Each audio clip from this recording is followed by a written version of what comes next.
What's your relationship with how's your relationship with No We Limit? didn't finish the Tupac story. I want to keep you on I task. would love to talk about Pac. I When just he got don't out want to of jail, drown they him brought him. out. So. No, it's all right. When he got out of jail, Suge brought him in there.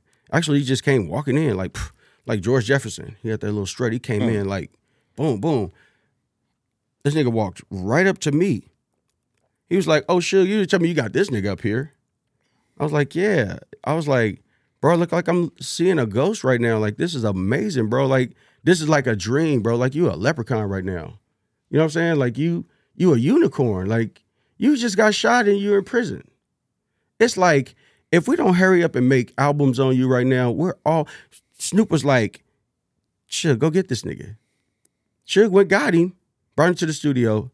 He talking to me and Corrupt. And before you know it, a couple of days later, All Eyes on Me was done, bro. Are you saying Snoop pressed the issue for him to come? He sure did. Dogg did it. He said, So we you're need saying him. Snoop was the one that He was had the impetus. Pac.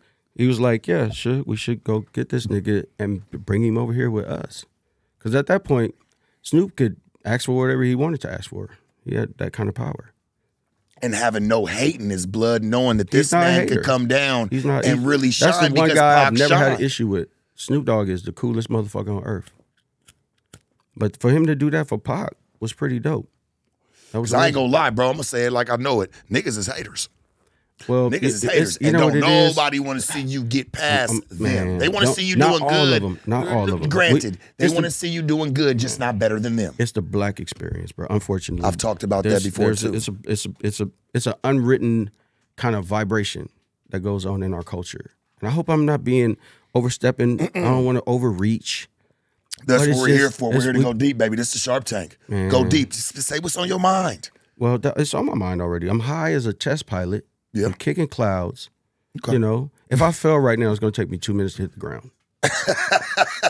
With that said, I just wish that black people would be more congratulative and congratulatory than to be, you know, the proper word is than to be kind of resentful or resistant Towards one another. or resistant or anti or, you know, don't be the odd man out for not wanting to celebrate another man's success. It's not cool. There's nothing cool in that. Well, you got to think about it, man. You know, in our culture, boasting is gold. So, it's sitting there. And I've said this before, man, and I'm not going to go too deep off into a history lesson, but man, it came all the way back from the house nigga days when all the house niggas would go to church with Master. And, they weren't allowed into the church because it was all whites church, so they would all have to congregate outside. But, of course, the house nigga got a little bit different treatment than the regular cotton field or, living out, like just working on the farm. They would actually be able to dress nice and have a nice piece of jewelry on or have a nice pair of shoes, a suit. So when all the house niggas would be there at church, they would all congregate outside. That's where the boasting came from. You ain't got this. Look what Massa bought me. Oh, well, you ain't got this. Look, Massa just bought me these brand new pair of shoes. Is that a fact? It was taught, bro. Is that a fact? Does it sound right? Well, or is it about facts or does it sound like it's can be? hypothetical to me because Yeah, I but wasn't can it there. be? I don't House want to. niggas- I don't want to house niggas imagine created what was that. going on. I think it's We have just to. it's just ego. It's just some people got It has egos, to bro. stem from somewhere. You know. It has to start somewhere, Well, bro. it's a not it's a it's not made generational up. curse that needs to be broken. It's not made up. You know, you can't make people feel bad about another person or feel indifferent about because of their skin color or their social rating. They used to call it social rating back in the 60s. I know that is a fact. Where even before they used to call it where you are socially. And the higher ups were the higher ups. They were the highfalutin. They was Bro, they was fly. I'ma tell and you then this. it was the people that was working men I'ma tell like you we this, was. to stand on my theory. We still do it to this day. It's all about what you got, man, in our culture. It ain't about what you say. It's not about the knowledge. It's not about what we can spread together to help one another. No, it's about I got the knowledge and you don't. Right. I got the money and you don't. Right. Why would I ever want to come together? This is me speaking, me and you being on the damn street. Why would I want to come up and talk to you about what business we can get into or what things we can do to make this shit better as a whole when I'm worried about getting a better car than you, bigger jewelry than you, more money than you, better bitches than you. I'm worried about all the wrong shit. That shit gets taught somewhere. It's not just born out of fucking thin air.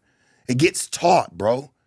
It's somebody feeling this way a long time ago and it just fucking stuck. We came as black people, we came from not having shit no motherfucking way. So yeah, to get a piece of jewelry, to get a nice pair of shoes, to get a nice car, hell motherfucking yeah, that shit means something to us. That's why you still see niggas boast that shit till this day. It ain't stopped. Niggas don't just get money and be like, oh yeah, man, here I want to help the community. We don't do that, bro. Help my own. I see it in the Mexican crowd. I see it in the fucking Latina and fucking Asian crowd. They all help each other. They all own shit for blocks. Nigga, and we can barely get a fucking corner store and keep that shit up because somebody done vandalized it or nigga, somebody done broke into the shit. Hey, we can't even get the spot next door because the people that we just got vandalized next to it, man, they moving out. And the people that's renting the building don't want to rent to blacks no more. You know how this shit go. That's why they be afraid to even have rap events in certain places. They're like, oh, you guys are rapping? No, you guys can't use our venue. Yeah, I just saw that. They're scared of it, man. They're scared of us. And I think that we need to break out of that, break that shell from them and show them, hey, man, we can do the fucking work too.